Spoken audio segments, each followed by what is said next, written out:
In a quiet corner of northern Kenya, where the land stretches wide and dry under a blazing sun, there's a small village most maps don't show. It's not because it's hidden, it's because it's easy to miss. Just a few huts made of mud and sticks, a few goats dozing in the shade, and people who've lived here longer than anyone can remember.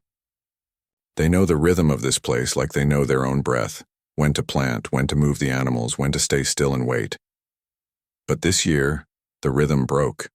The rains didn't come. Not the short rains in October, not the long ones in April. The sky stayed clear, cruelly blue day after day. The earth, once soft enough to dig with bare hands, turned hard and cracked like old pottery. Grass disappeared. Trees dropped their leaves early.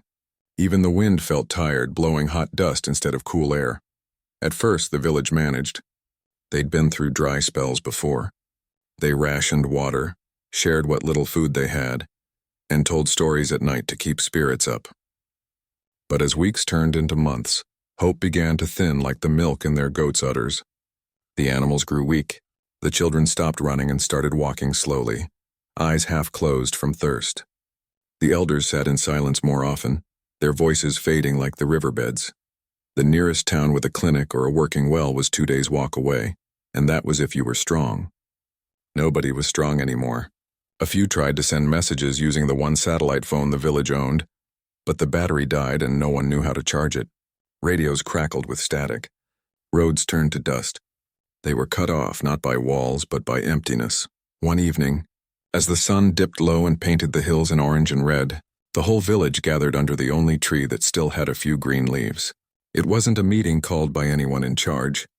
It just happened. People drifted there, drawn by the same quiet worry. They sat on stones, on rolled-up mats on the bare ground. No one spoke at first. There was nothing new to say. They'd said it all. We're running out. The goats won't last. The baby won't drink. Then an old woman, her skin like sun-baked leather, stood up slowly. She didn't raise her voice. She didn't need to. Everyone turned to her. She'd lived through droughts before, real ones, the kind that took uncles, cousins, whole families. She looked around at the faces, young and old, and said, "We've asked men for help. We've waited for rain. But maybe it's time we speak to the land itself." Some frowned. Others looked down. In the old days, their ancestors believed the earth listened.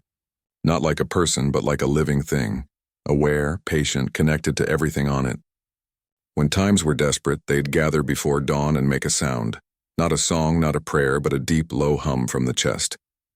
It was called the opal. It carried no words, only feeling. We are here. We are hurting. We need you. Most thought it was just a story now, something grandparents told to comfort children. But that night, with nothing else left to try, they agreed. If the land remembered them, maybe it would answer. Before sunrise the next morning, the whole village stood in the center of the dusty clearing. Even the little ones, wrapped in thin blankets, stood with their parents. No one wore shoes. Bare feet touched the cracked earth. No one held phones or tools, just their bodies, their breath, their need. As the first light touched the eastern hills, the old woman closed her eyes and let out a sound. It started low, almost like a sigh, then grew deeper, a vibration that came from her belly, not her throat.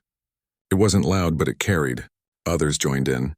Men, women, teenagers, even the weakest elders added their voices. It wasn't music. It was raw, honest. Like the sound an animal makes when it's lost its young, but full of trust, not fear. The chant rose and fell, echoing off the hills, sinking into the ground. To anyone passing by, it might have sounded strange, but to the land it was familiar. This was the sound of people who belonged here, not as owners, but as part of the whole. After a while, the sound faded. Silence returned, heavier than before. No clouds gathered. No trucks appeared on the horizon, but something had changed. The people felt lighter, not because their problems were gone, but because they'd done the one thing they could. They'd spoken their truth to the world, not with words of begging, but with the oldest language they knew, the language of the heart. They went back to their huts quietly, shared the last sips of water, held their children close, and waited. What they didn't know was that their cry hadn't vanished into the air. Sound travels in ways we don't always understand. Through soil, through roots, through vibrations in the ground. And far away, in the wild spaces beyond the village, creatures who'd shared this land for thousands of years felt it too. Deep in the reserve, a herd of elephants paused mid-step. Their ears wide as baskets twitched. Elephants hear low sounds humans can't, rumbles that travel for miles through the earth. This sound, it wasn't a lion's growl or a storm's warning. It was something else, familiar, urgent. At the same time, a lioness resting in the shade lifted her head. Her cubs nuzzled closer, sensing her shift in attention. On a rocky ledge, a troop of baboons stopped grooming each other. Even the birds overhead seemed to hold their wings for a second longer.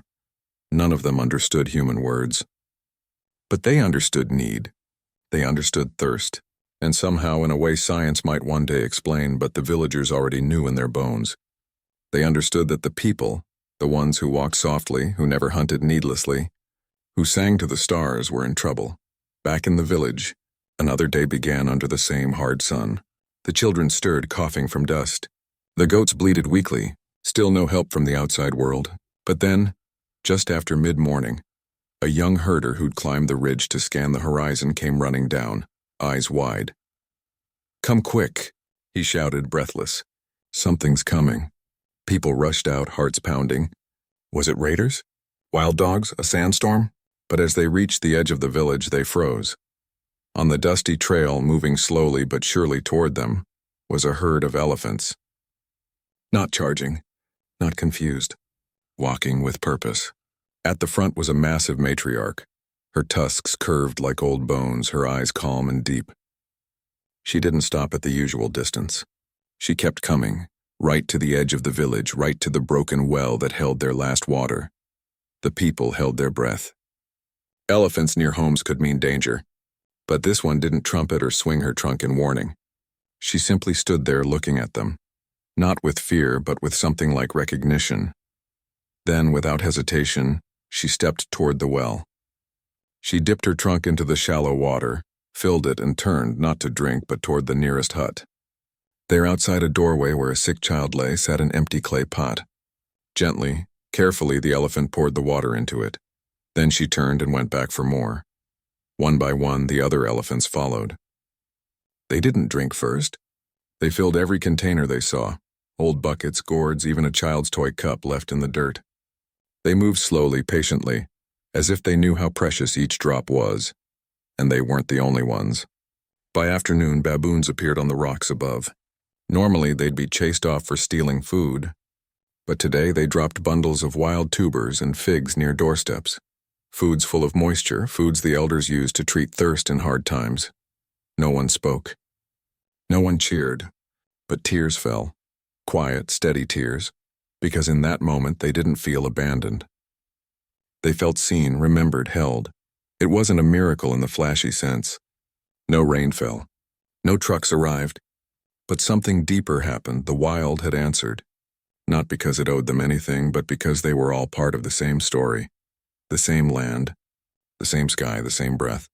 And as the sun set that day, painting the dust in gold, the village knew one thing for sure: they weren't alone. The earth had heard them, and its creatures had come. Days passed, and the village slowly began to breathe again, not because the drought ended, but because something unexpected had happened. The elephants kept coming. Every morning, just after sunrise, the same matriarch would appear at the edge of the settlement, her herd trailing behind like shadows. They'd walk straight to the borehole, fill their trunks with water, and carry it to the homes where the weakest lived. They never rushed, never spilled. It was as if they understood exactly how much each family needed. At first, people watched from a distance, afraid to move, afraid to speak. But as the days went on, children began leaving out clean gourds and clay bowls near their doorsteps. Small offerings, silent thanks. The elephants noticed. They'd pause, sniff the air, and sometimes even nudge a dropped bowl back upright with their trunks before filling it. Word of what was happening spread, not through phones or radios, but the old way, by foot. A trader passing through on his way to the next market stopped, stunned, when he saw elephants calmly walking between huts. He stayed the night, shared a meal of boiled tubers, and left with a story he swore was true, even if it sounded like a dream. Farther away, at a small research station tucked near the edge of the National Reserve, scientists were puzzled. They'd been tracking animal movements for years using GPS collars and hidden cameras. But lately the data made no sense. Elephants were changing their routes, abandoning well-known watering holes to head toward dry human-occupied land. A lioness, usually solitary and territorial, had been spotted near the same area. Not hunting, just watching. Even baboon troops, normally noisy and chaotic, were behaving strangely, gathering in quiet groups on high ground, facing the village. One young researcher, who'd grown up in a city but had spent the last 3 years studying acoustics in the wild, pulled up the audio logs from their remote sensors. Buried under wind noise and insect buzz, he found something odd. A low-frequency sound repeating in a pattern, recorded just before the animals began shifting direction. It wasn't thunder. It wasn't machinery. It matched no known animal call. But it did match something he'd read about in an old anthropology paper. Human vocalizations used in traditional ceremonies. Sound so deep they travel through the ground like ripples in water. He played the recording for his team. At first they laughed. People don't make sounds that affect elephants, someone said. But the data didn't lie. The timing lined up perfectly. The sound came first, then the movement. Meanwhile, back in the village, life settled into a new kind of rhythm. People still rose before dawn, still rationed food, still prayed for rain, but now there was a quiet sense of partnership. They started leaving out not just water bowls, but piles of wild fruits they'd gathered, or bundles of fresh leaves known to soothe tired animals. It wasn't feeding wildlife in the way tourists do at parks. This was different. It was respect, a silent agreement. We're in this together. The elders began telling stories again, not just to pass time, but to remind everyone. Stories of how long ago their ancestors never saw animals as separate. The elephant was a teacher, the lion a guardian, the baboon a clever cousin. They didn't worship them, but they listened to them, watched their movements before planting, noted their calls before storms, and in return, the wild seemed to watch over them too. One afternoon, a group of children followed the elephants partway back to the dry riverbed they now used as a resting spot. They didn't get too close, just far enough to see. The matriarch lay on her side, fanning her ears, while younger ones played in the dust. One calf rolled onto its back, kicking its legs like a puppy. The children giggled. For the first time in months, they sounded like children again. That same day, the researcher from the station arrived on foot, dusty and wide-eyed. He didn't come with cameras or questions at first. He just sat near the edge of the village watching. When an elder offered him water, carried that morning by an elephant, he accepted it with both hands, bowing his head slightly. Only then did he speak. He explained what his team had found, that the sound the village made, the deep, wordless chant, had traveled through the earth in vibrations similar to how elephants talk to each other over long distances. Their bodies feel these rumbles through their feet, through their bones. To them, it wasn't just noise. It was a message. A call for help sent in a language older than words. The villagers listened quietly. They didn't need science to believe it. They'd felt it in their own chests when they sang. But hearing it confirmed by someone from the outside world gave it weight. It wasn't magic. It was connection. As days turned into weeks, more changes unfolded. Rangers who patrolled the reserve started noticing unusual calm in areas usually tense with predator activity. Animals that normally avoided each other, zebras and giraffes, even a lone cheetah, were seen grazing near the same dry patches, as if holding space. It was as if the whole landscape had taken a deep breath and decided to wait together. Back in the village, people began to hope, not just for rain, but for something deeper, that maybe they hadn't lost their place in the world after all. That even in a time of crisis, the bond between humans and the wild hadn't broken. It had just been waiting to be remembered, and the animals? They kept coming. Not every hour, not in a crowd, but steadily, reliably, like neighbors checking in. The elephants brought water. The baboons left food. Even birds began nesting closer to the huts, their morning songs a little louder, a little brighter. No one claimed to understand it fully. But everyone agreed on one thing. When they'd cried out in their darkest hour, the earth hadn't stayed silent. Its creatures had heard, and they'd answered not with words, but with presence, with care, with quiet, steady acts that said, "You are not alone." And in that truth, the village found a new kind of strength, one that didn't depend on trucks or governments or distant help.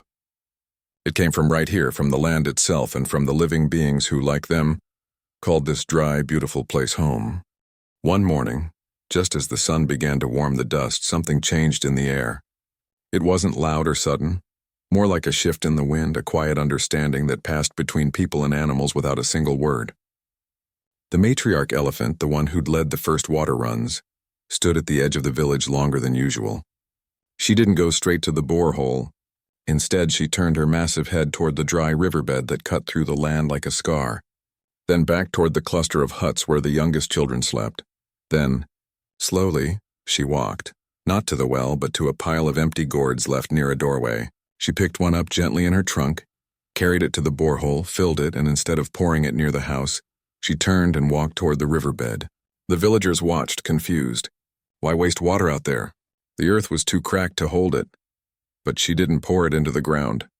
She carried it farther to a spot where the riverbed bent around a rocky outcrop. And there, half hidden in the shade, lay two village boys who'd gone searching for firewood days ago and never returned. They were curled together, lips cracked, skin hot with fever, too weak to walk back. The matriarch knelt, something elephants rarely do, and lowered the gourd beside them. One boy stirred, eyes fluttering open. He reached out a trembling hand and drank, sip by slow sip. The elephant waited. Then she went back for more. Word spread fast. People ran, not in panic, but with purpose. They brought cloths soaked in the precious water, carried the boys home on stretchers made of branches and blankets.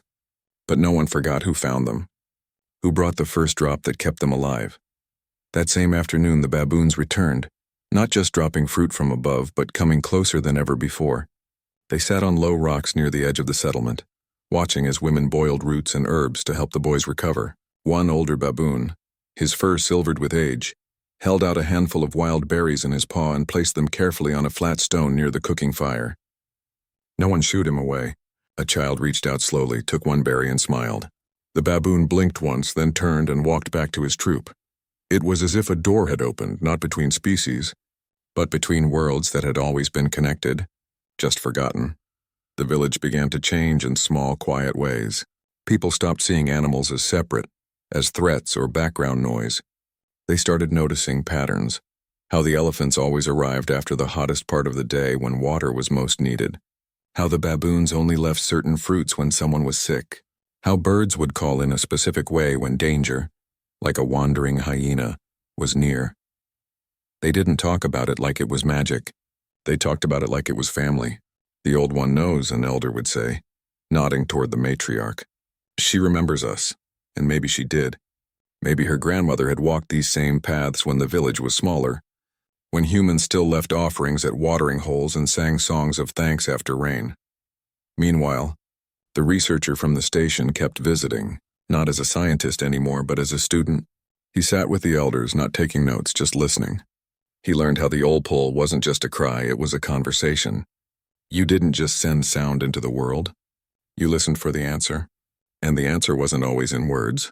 Sometimes it was in the way an elephant turned its ear. Sometimes it was in the sudden quiet of birds before a storm. Sometimes it was in a troop of baboons choosing to stay near a sick child's hut for 3 nights straight.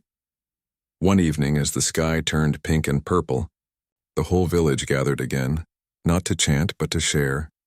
They cooked a small pot of porridge made from saved grains and wild tubers.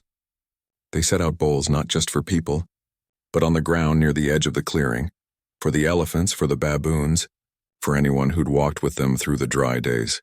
No one expected the animals to come right then, but as the fire crackled and voices softened into stories, a shadow moved at the tree line, then another. The matriarch stepped into the light, followed by 2 younger elephants. They didn't approach the food. They just stood there, watching, ears gently flapping. Higher up on the rocks, the baboon troop settled in, grooming each other in the fading light. It wasn't a spectacle. It wasn't staged. It was simply togetherness. Humans and wild beings sharing the same moment, the same breath, the same hope. That night, the boys who'd been lost slept deeply for the first time in days. Their fever broke. Their mother wept, not from fear but from gratitude so deep it had no words. She walked to the edge of the village before dawn and left a small bowl of clean water and a handful of roasted seeds. By sunrise it was gone. Only hoofprints and tiny handprints in the dust remained. News of what was happening began to travel beyond traders and rangers. A journalist from Nairobi heard rumors and came skeptical but curious. He stayed 3 days. He saw elephants carry water. He saw baboons drop food. He saw children laugh while an elephant calf played in the dust just 20 feet away. He didn't write about miracles. He wrote about trust, about how when humans stop seeing nature as something to control or fear, something else becomes possible, something like kinship. Back in the village, no one celebrated like they'd won a prize. They knew the drought wasn't over. The land was still dry, but something inside them had shifted. They weren't just surviving anymore. They were part of something bigger, a web of life that included them not despite their weakness but because of their honesty. They'd cried out when they were broken, and the wild hadn't turned away. It had leaned in. And so, day by day, the village began to heal, not just in body but in spirit. They planted seeds in small patches of earth they watered with care, knowing rain might still be months away. They sang again, not just the old Palon, but songs of thanks, songs of mourning, songs that said, "We're still here. And so are you." The animals kept coming, not as rescuers but as neighbors, as friends who remembered an old promise that no one walks this earth alone. As weeks turned into months, the story of the village and its unlikely helpers began to ripple outward, not in loud headlines, but in quiet conversations around campfires, in radio broadcasts heard over crackling speakers, in classrooms where teachers spoke of respect for the land. People from nearby regions started arriving, not with cameras or demands, but with open hands and humble questions. "How did this happen?" they'd ask. "Can it happen where we live too?" The villagers didn't claim to have all the answers. They simply shared what they knew, that they'd stopped seeing animals as strangers, that they'd remembered how to listen, not just with their ears but with their whole bodies, and that sometimes the deepest help comes not from far away, but from the living world right beside you. Soon, aid groups began to take notice, but this time, they came differently. Instead of rolling in with trucks full of bottled water and plastic tents, they sat first. They asked the elders what was needed. They listened when the villagers said, "Don't build walls that block the elephant's path," or "Plant trees the baboons eat from." Not just ones that look pretty. For once, help wasn't being forced onto the land, it was being woven into it. Engineers worked with villagers to dig new water catchments that also served as drinking spots for wildlife. Farmers planted drought-resistant crops alongside native shrubs that fed birds and insects. Even the borehole was upgraded with a solar pump, but placed carefully so elephants could still access it without fear. Nothing was done without asking, "Will this hurt the balance?" Because now everyone understood. The balance wasn't just about nature. It was about belonging. At the research station, scientists stopped talking about animal behavior, like it was something separate from human life. They began speaking of shared landscapes and acoustic empathy, fancy words for something simple. When one part of life suffers, others feel it. Their findings were published in journals, but more importantly, they were shared in village meetings, translated into local language, turned into drawings for children. Knowledge wasn't locked away anymore. It flowed like water should. Back in the village, life settled into a new kind of normal. Children played near the edge of the settlement, not hiding when animals passed, but waving like they would to distant relatives. Women washed clothes by the borehole while elephants drank calmly a few yards away. No one shouted. No one ran. There was a quiet understanding, built not in a day, but in daily acts of trust. One afternoon, a group of school children sat under the acacia tree with notebooks made from recycled paper. Their teacher, a young woman who'd returned from the city after hearing what was happening at home, asked them to write or draw what home meant to them. One child drew a house with a red roof. Another drew a goat. But most drew something else. An elephant standing beside a hut, a baboon on a rock, birds in the sky, and people holding hands in the middle. At the bottom of one drawing, in careful letters, it read, "Home is where everyone is welcome." That same week, the matriarch elephant brought her newest calf to the village for the first time. It wobbled on unsteady legs, curious and clumsy, sniffing at everything. Gourds, shoes, even a sleeping dog. The villagers watched from a distance, smiling. No one reached out to touch. They knew better. But they left a shallow pan of clean water and a pile of soft grass nearby. By evening, the calf had drunk and napped in the shade, safe, full, and unafraid. The world outside kept changing. Rain still hadn't returned in full. But something more important had. Hope that didn't depend on the sky. Hope that grew from the ground up, from relationships rebuilt, from the simple truth that humans aren't the only ones who care. Visitors kept coming. Not tourists, but people seeking something real. A farmer from Tanzania who'd lost his land to drought sat with the elders for 3 days learning how to read animal signs. A group of students from a university camped nearby, not to study subjects, but to learn how to live with the land instead of against it. Even government officials came not to give orders, but to ask, how can we protect this? And through it all, the animals stayed, not because they were tamed or fed like pets, but because they chose to. The elephants came less often now, not because they'd stopped caring, but because the village was stronger. The baboons still dropped fruit during dry spells. Birds nested in the eaves of huts. Even the lioness was spotted once, far off on a ridge at dusk, watching, not with hunger but with calm. As if she too knew this place was different now. At night, the village no longer felt alone under the stars. The sounds had changed. Instead of silence or fear, there was a gentle hum of life.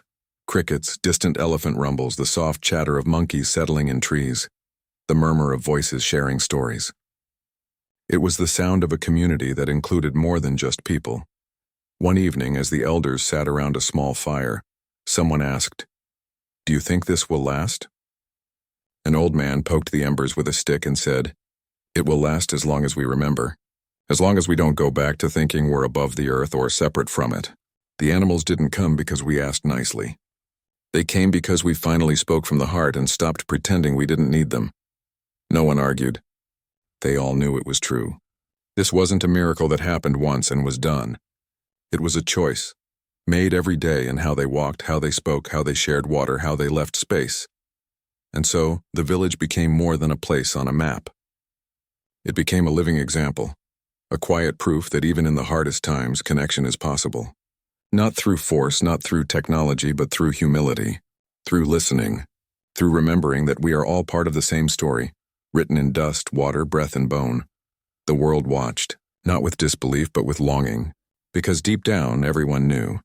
If it could happen here in this dry, forgotten corner of the earth, maybe it could happen anywhere. Maybe it already was, waiting only for someone to cry out and someone else to answer.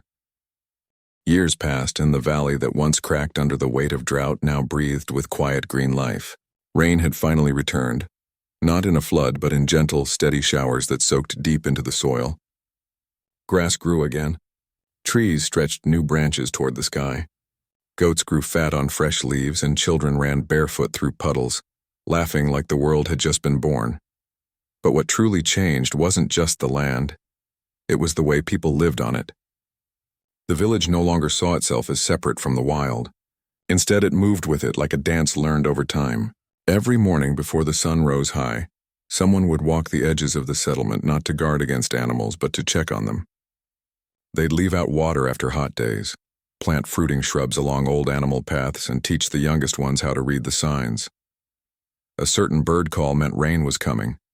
A line of ants moving fast meant wind was on its way. The direction elephants walked at dawn could tell you where the soil still held moisture. The olpol, that deep, wordless cry, was still sung, but not in desperation anymore. Now it was part of ceremonies of thanks, of planting, of welcoming newborns. Children learned it early, not as a secret, but as a language of the heart. And sometimes, on still nights, if you stood very quietly near the dry riverbed, you could hear a low rumble in the distance. Not thunder, but elephants answering, miles away, as if to say, "We hear you. We're still here." The matriarch who'd first brought water never forgot the village. Even as her steps slowed with age, she returned each dry season, not for help, but to visit. She'd stand near the borehole, ears flapping gently, and the children would bring her the sweetest wild melons they could find. She'd take one with her trunk, then touch her forehead softly to the ground, a gesture the elders said meant respect or maybe love. No one could prove it, but everyone felt it. Her calf, now grown, led her own herd past the village every year, stopping just long enough for the young ones to play in the dust while the people watched from a distance, smiling like proud uncles and aunts. The bond wasn't loud or dramatic. It was steady, like a river that never dries up even when you can't see it. Beyond the valley, the ripple kept spreading. In other parts of the country, villages began reviving their own old ways, not copying this one, but remembering their own. In the forests, communities started listening to how monkeys called before storms. In the mountains, herders paid attention to where wild goats chose to rest, knowing the ground there held hidden springs. Even in cities, schools began teaching children that humans aren't the only ones who care, who remember, who grieve, who help. Scientists stopped trying to explain everything with numbers alone. They started working with elders, not just studying them. They recorded stories alongside data, understanding that wisdom lives in both. One research paper even ended with a simple line: "Sometimes the most advanced technology is listening." Tourists still came, but not to take photos of tamed elephants. They came to learn, to sit quietly, to see how people and wild beings can share space without fear. They left not with souvenirs, but with changed hearts, carrying home the idea that coexistence isn't a dream. It's a choice made every day. Back in the village, life wasn't perfect. There were still hard days, sickness, crop failures, arguments. But the difference was this: no one felt alone in them. When a family lost their goats to disease, neighbors brought food. When a child fell ill, the elders knew which roots to brew. And sometimes, as if by chance, baboons would leave extra figs near their door. It wasn't magic. It was community. And that community now included more than just humans. At night, under skies thick with stars, the older children would gather the younger ones and tell the story, not as a legend, but as something real that happened to people they knew. "Remember," they'd say, "when the land was dry and we had nothing left? And then the elephants came?" The little ones would nod, eyes wide, not because they doubted it, but because they'd seen it themselves, maybe not the first time, but enough to know it was true. And the most important lesson they passed down wasn't about survival. It was about humility, that humans aren't the center of the world. We're part of it, like trees, like rivers, like elephants walking under moonlight. And when we forget that, we suffer. But when we remember, the whole world leans in to help. Now, when new families move to the edge of the village, they're not just shown where to build their hut. They're taken to the borehole and told, "This water is for everyone. Leave a bowl out at dawn." They're shown the path the elephants use and told, "Don't block it. They were here before us." They're taught the songs, the signs, the silence that speaks louder than words. The world outside keeps changing, faster, louder, more crowded. But here in this valley, time moves differently, not backward but deeper, into roots, into relationships, into the quiet understanding that we are all connected, not by wires or screens, but by breath, by need, by the simple act of caring when someone cries out. And so, the story doesn't end. It grows, like a tree with branches reaching in every direction, in every village that dares to listen, in every child who leaves water for a passing animal, in every elder who still sings to the earth, not because they expect a miracle, but because they know the earth is listening back. Because the truth is, the wild never left us. We just forgot how to hear it. And once we remembered, once we opened our hearts instead of just our hands, the beasts didn't just come. They stayed, not as saviors but as kin, as proof that even in the hardest times we are never truly alone, as long as we remember we belong to the same living world.